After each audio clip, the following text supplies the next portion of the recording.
మీకు కాకినాడ జిల్లా పుదుచ్చేరి యానంలో ఎన్డీఏ అభ్యర్థి మల్లాడి కృష్ణారావు తన ఇంటి వద్ద విలేకరుల సమావేశం నిర్వహించారు.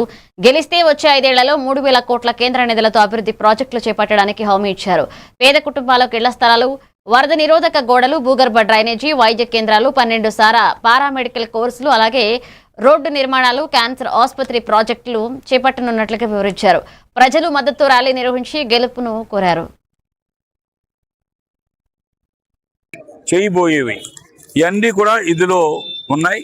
ఏమేమి చేశాను నేను నా ప్రజెన్సీ సీఎం గారికి వారికి కూడా చెప్పి, అలాగే నేను రాబోయే రోజుల్లో ఏం చేస్తానని కూడా ప్రజలకు ఇంటింటికి కూడా పంపిస్తున్నాను. ఇప్పుడు ఏం చెప్పానో అవన్నీ కూడా ఉన్నాయి.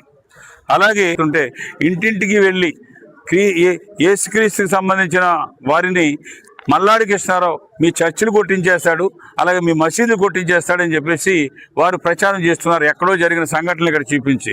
నేను ఎన్డీఏ ప్రభుత్వంలో ఇప్పుడు ఉన్నాను. గతంలో అనేకమైన సందర్భాల్లో ఉన్నప్పుడు కూడా ఎటువంటిది లేదు. ఒక నెల 15 రోజుల వరకు నువ్వు బీజేపీలో ఉన్నావు.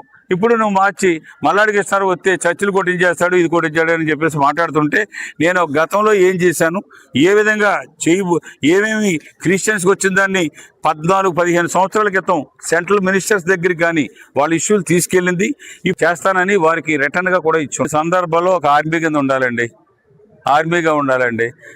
నేను నా లీడర్షిప్లో చూస్తే 1 నుంచి 0 నుంచి 100 వరకు నేనే కార్యకర్తని, నేనే ఇదండి.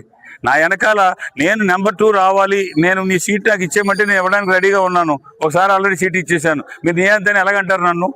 నియంత అంటే ఇంకొక సీటు కాదు, ఇంకోటి కాదు. నేను ఒక సీటు ఇప్పుడు ఇక్కడ ప్రెస్కి కూర్చుంటే నా వెనకాల ఈ పక్కన కూడా నాకు అభిమానులు మంచోళ్ళు ఉంటారు, కొంచెం ఇంకొక కేసుల్లో ఇన్వాల్వ్ వాళ్ళు కూడా ఉంటారు. నేను అందుకనే వెనక ముందు చాలా జాగ్రత్తగా చూసుకుంటూ ఉంటాను. రేపు ఎందుకంటే అన్ని ఎవిడెన్సెస్కి దానికి పెద్ద ఏముంది. నేను రాజకీయ వారసత్వానికి నేను వ్యతిరేక, కుటుంబ వారస రాజకీయానికి నేను అప్పుడు ఇప్పుడు కూడా వ్యతిరేకనే. వారు వచ్చి సేవ చేసుకోండి అనే టైపు నాది కాదండి.